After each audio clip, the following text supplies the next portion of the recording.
ഇന്ന് സാമൂഹ്യ മാധ്യമത്തിൽ വിവാദമായി കൊണ്ടിരിക്കുന്നത് രേണുവും കിച്ചുവും തമ്മിലുള്ള പ്രശ്നങ്ങളാണ്. കഴിഞ്ഞ ദിവസം അമ്മയായ രേണുവിനെതിരെ മകൻ കിച്ചു ചില നിർണായക വെളിപ്പെടുത്തലുകളും സബ്സ്ക്രിപ്ഷൻ ചാറ്റുകളും പുറത്തുവിട്ടിരുന്നു.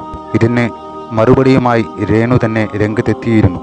കിച്ചുവിൻ്റെ ജീവിതം തകർക്കുന്ന ആ കാര്യം പുറത്തു പറയുമെന്ന് ഭീഷണിയുടെ സ്വരത്തിലാണ് രേണു അവതരിപ്പിച്ചത്. ആദ്യം 11 വയസ്സ് മുതൽ ഞാൻ നോക്കി വളർത്തിയ ഒരു മകനുണ്ട്. അവൻ എന്നെ ഇതുവരെ തന്നെ കാണാൻ വന്നില്ല എന്ന് വേദനയോടെയാണ് രേണു നമ്മളോട് പറഞ്ഞത്. ഇത് കേട്ട പലരും തന്നെ കിച്ചുവിനെതിരെ രംഗത്ത് വന്നു. കിച്ചു അമ്മയെ കാണാൻ പോകണമെന്നായിരുന്നു പലരുടെയും ആവശ്യം. ക്യാൻസർ ബാധിതയായി തന്നെ എടുത്തു വളർത്തിയ അമ്മ കഴിയുമ്പോൾ എന്തുകൊണ്ടാണ് കിച്ചു കാണാൻ പോകാത്തത് എന്ന് പലരും കിച്ചുവിനോട് കുത്തി ചോദിച്ചു. ഒടുവിൽ മൗനത്തിനൊടുവിൽ രേണുവെ കാണാനായി കിച്ചു വീട്ടിലെത്തിയെങ്കിലും ആ വേളയിൽ ആശുപത്രിയിലായിരുന്ന രേണുവെ കാണാൻ കിച്ചുവിന് കഴിഞ്ഞില്ല. സുധിയുടെ ഇളയ മകനായ റിതപ്പനോടൊപ്പം കുറച്ചു സമയം ചിലവിട്ടാണ് ഇനി ഞാൻ വരാം എന്ന് പറഞ്ഞ് കിച്ചു അവിടെ നിന്നും ഇറങ്ങിയത്. എന്നാൽ കഴിഞ്ഞ ദിവസം കിച്ചു പുറത്തുവിട്ട ഒരു വീഡിയോ ആണ് ഇപ്പോൾ വലിയ വിവാദമായിരിക്കുന്നത്. എന്തുകൊണ്ട് താൻ അമ്മയെ കാണാൻ പോയില്ല എന്നതിൻ്റെ വ്യക്തമായ കാരണമാണ് കിച്ചു ഇതിലൂടെ പങ്കുവച്ചത്.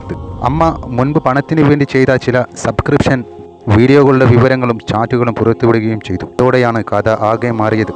തുടർന്ന് അതീവ ഗുരുതര അവസ്ഥയിൽ കഴിയുകയാണ് എന്ന് പറഞ്ഞ രേണു കിച്ചുവിനെതിരെ തെളിവുകളുമായി വളരെ ആക്റ്റീവായി തന്നെ വീഡിയോ ചെയ്യുന്നതാണ് ഇപ്പോൾ നമുക്കെല്ലാം കാണാൻ സാധിച്ചത്. അസുഖത്തിൽ നിന്നും ഇവർ എത്രയും പെട്ടെന്ന് തന്നെ മുക്തി നേടട്ടെ എന്നതിൻ്റെ കൂടെ മകനെ പൊതുസമൂഹത്തിൽ മോശക്കാരനാക്കാൻ അവർ കാണിക്കുന്ന താല്പര്യം ജനങ്ങളിൽ വലിയ വിമർശനങ്ങൾക്ക് ഇടയാക്കിയിട്ടുണ്ട്. രേണു പുറത്തുവിട്ട വാട്സപ്പ് ചാറ്റുകളിൽ പറയുന്നത് കിച്ചുവിൻ്റെ സമ്മതത്തോടെയാണ് താൻ ഈ സബ്സ്ക്രിപ്ഷൻ തുടങ്ങിയത് എന്ന 500ഉം 600ഉം സബ്സ്ക്രൈബേഴ്സ് ആയപ്പോൾ കിച്ചു ഗുഡ് എന്ന് പറയുന്ന ചാറ്റുകൾ രേണു കാണിക്കുന്നുണ്ട്. സബ്സ്ക്രിപ്ഷൻ തുകയിൽ നിന്നും ചോദിച്ച് കിച്ചു കാശ് വാങ്ങിയെന്നും അതുകൊണ്ട് നിനക്ക് ഫുഡ് കഴിക്കാനും പെട്രോൾ അടിക്കാനും ഉപകാരപ്പെട്ടെന്നും ഈ വേളയിൽ രേണു പറയുന്നു. എന്നാൽ ഇവിടെ പൊതുജനം ചോദിക്കുന്ന ഒരു ചോദ്യമുണ്ട്. തുടക്കത്തിൽ സബ്സ്ക്രിപ്ഷൻ എന്ന് കേട്ടപ്പോൾ മകൻ അത് നല്ല കാര്യമായി കരുതിയിരിക്കാം.